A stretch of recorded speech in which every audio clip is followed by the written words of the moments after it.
Bonjour, je m'appelle Julien Perdréja, je suis délégué général de la Fabrique des Transitions et je vais vous parler de mise en récit.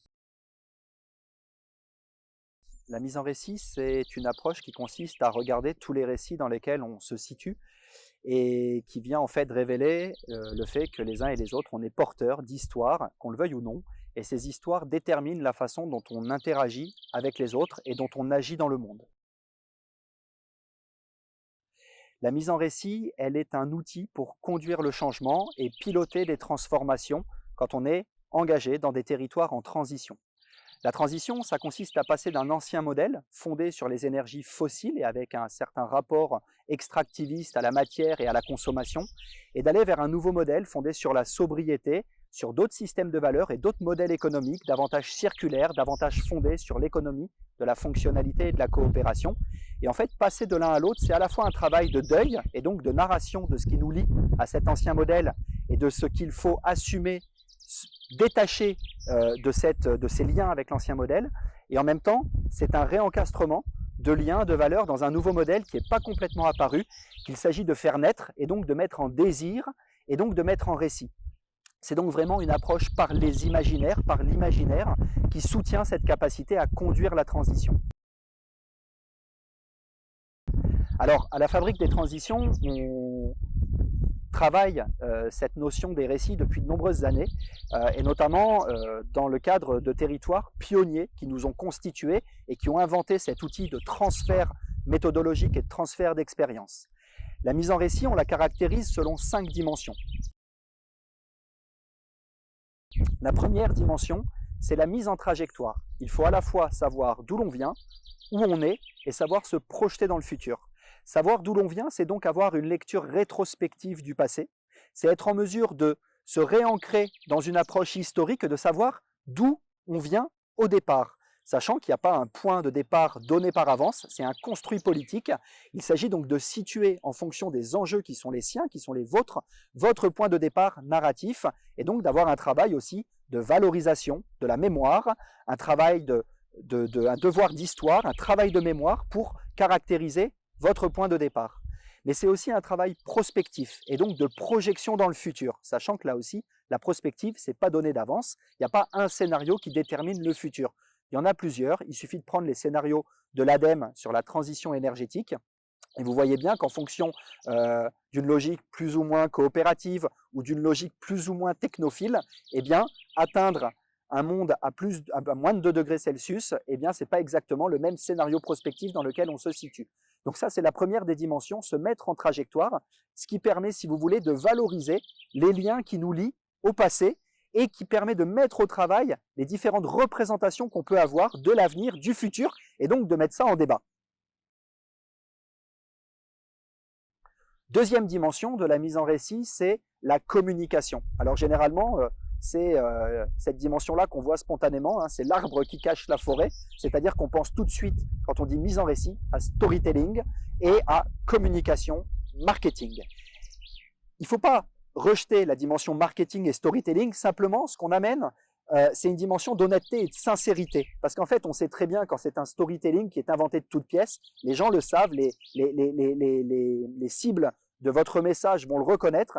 Et ce qu'on entend à travers la question de la communication sincère et honnête, c'est de dire que passer de cet ancien vers ce nouveau modèle, eh bien, ça ne se fait pas sans difficulté, sans vulnérabilité. Et on a beau proclamer qu'on met en place des démarches de transition fortes avec une ambition puissante, néanmoins, il y a des erreurs, il y a des échecs qui peuvent arriver et il s'agit de le dire et de l'assumer parce que c'est ça qui nous met aussi dans une logique d'apprentissage.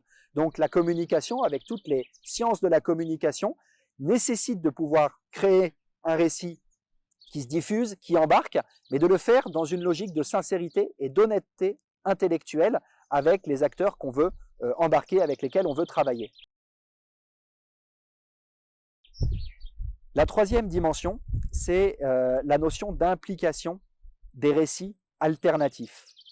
Si on en reste à des logiques de storytelling descendant, en fait, on tombe dans la propagande. La propagande, c'est très bien, c'est très puissant, mais c'est un autre modèle et un autre régime politique. Nous, ce qu'on vise à faire, c'est réussir à mettre toutes celles et ceux qui ont des récits à mettre sur la table, à partager, que ce soit sur les énergies renouvelables, sur la protection de la biodiversité ou des ressources, sur finalement la transformation du système dans lequel on est, eh bien qu'ils puissent être accueillis, reconnus et qu'on puisse instruire collectivement le débat, la controverse qui peut naître de cette bataille de récits. Finalement, la mise en récit, c'est aussi en lien avec la dimension démocratique et la gouvernance démocratique des processus qui conduisent à des arbitrages à prendre. Il faudra toujours de la démocratie délibérative quand, in fine, le processus est abouti et on doit prendre une décision sur laquelle, par définition, on n'aura jamais 100% d'accord. Néanmoins, on voit bien que c'est un travail qui va de pair et qui est renforcé et conforté par une dynamique participative, par un processus d'implication. Et trop souvent, l'implication, on oublie qu'il y a des récits qui ne sont pas les nôtres et sur lesquels les gens peuvent se mobiliser, des récits qui les engagent et à partir desquels il faut reconnaître là où ils sont, là où ils en sont. Ça, c'est la troisième dimension de la mise en récit. La quatrième, on va rentrer un peu plus précisément dans les organisations, c'est la question des récits du travail. En fait, on ne peut pas impliquer les acteurs et assumer une contradiction de récit si en son sein, en interne, on n'a pas aussi une capacité à faire vivre finalement la délibération avec celles et ceux, collègues, élus, acteurs avec lesquels on travaille en interne. C'est très important de mettre en place ce qu'on appelle des espaces réflexifs, c'est-à-dire des espaces qui permettent de retisser du sens, de reparcourir des projets, de reparcourir le chemin parcouru et de se dire comment les uns et les autres nous avons vécu cette histoire. Parce qu'on a peut-être vécu une même réalité, mais ce n'est pas du tout la même histoire. Il peut y avoir des bugs, il peut y avoir eu des difficultés, il peut y avoir des incompréhensions. Ça fait partie du lot quotidien quand on mène des projets que d'être confronté à ces situations. Et des espaces réflexifs qui permettent de revenir sur l'histoire vécue, de retisser du sens avec les uns et les autres, de soigner la coopération.